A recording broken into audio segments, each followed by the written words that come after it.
कनक अपने माता पिता के साथ केरल के एक गांव में रहती थी।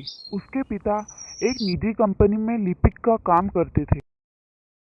उनका वेतन बहुत ही कम था। घर के पास ही उन्होंने रबर के कुछ पेड़ लगाए थे, जिनसे वह रबर बनाकर बेचा करते थे, जिससे घर खर्च के लिए थोड़े पैसे मिल जाते थे। कनक अपने माता पिता की बहुत लाडली थी। उसके माता पिता उसकी हर जरूरत को पूरा करते थे। उसके पापा वेतन लेके घर आते थे तो सबसे पहले उससे पूछते थे कि बेटा तुम्हें क्या चाहिए। कनक भी अपने माता पिता के स्नेह से बहुत प्रसन्न रहती थी। अरे वाह, नम्रता के पास कितनी अच्छी साइकिल है। काश मेरे पास भी ऐसी साइकिल होती।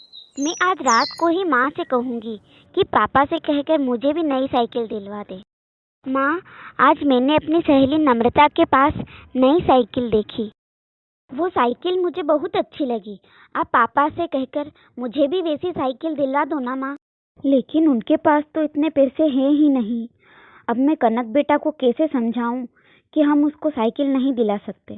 बेटा, अभी तो हमारे पास इतने पैसे नहीं हैं कि हम नई साइकिल खरीद सके, लेकिन बहुत जल्दी ही तुम्हें दिला देंगे। अब तो मुझे खुद ही साइकिल के लिए पैसे इकट्ठे करने पड़ेंगे। क्या सोच रही हो बेटी?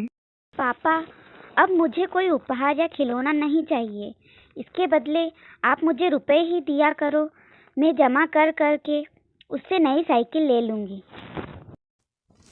ठीक है बेटा, तो अब से तुम मुझसे रुपए ही लिया करना। अब पापा उसे जो भी रुपए देते वह अपने गुल्लक में डालती जाती थी। ऐसे पैसे जमा करते करते तो बहुत वक्त लग जाएगा। मुझे और कुछ करना चाहिए जिससे मैं और अधिक रुपए इकट्ठे कर पाऊँ। पापा किशन चाचा को रबर के पेड़ काटने और उससे दूध निकालने के 12 रुपए देते हैं। यदि किशन चाचा सिर्फ पेड़ काटे तो उन्हें 10 रुपए ही देने पड़ेंगे और दूध मैं निकाल लिया करूँगी, तो पापा से वो 2 रुपए मैं ले लिया करूँगी। मुझे पापा से इस बारे में बात करनी चाहिए। कनक अपने पिता से इस बारे में बात करती है तो उसके पापा बात सुनकर राजी हो जाते हैं। पापा, मैं कह रही थी कि आप किशन चाचा से सिर्फ पेड़ कटवाएंगे तो उन्हें 10 रुपए ही देने पड़ेंगे। हाँ बेटी, लेकिन फिर उससे दूध कौन निकालेगा? अरे पापा, आप उसकी फिक्र मत करो, दूध मैं निकलवा दिया करूँगी। बात तो तुम्हारी ठीक है बेटे, तो ठीक है, अब से तुम भी काम में मदद करवा दिया करना। बाकी के बचे 2 रुपए मैं तुम्हें दे दिया करूँगा। कनक अपनी माँ की सहायता से दूध निकालने का काम शुरू करती है। चलो आज मैं पैसे गिनती हूँ कि कितने हुए हैं।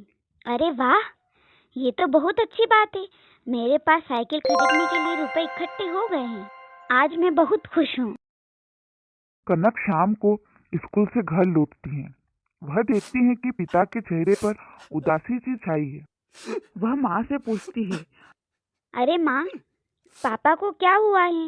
वो इतने उदास क्यों बैठे हुए हैं? बेटा, तुम्हारे चाचा की तबीयत बहुत खराब है, लेकिन इलाज के लिए घर में 1 रुपया तक नहीं है। अरे माँ, आप घबराओ नहीं।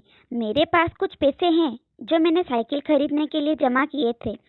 आप अभी ये पैसे ले लीजिए, मैं साइकिल बाद में खरीद लूंगी। बेटा, हमें तुम्हारे ऊपर बहुत गर्व है कि हमें तुम्हारे जैसी बेटी मिली है।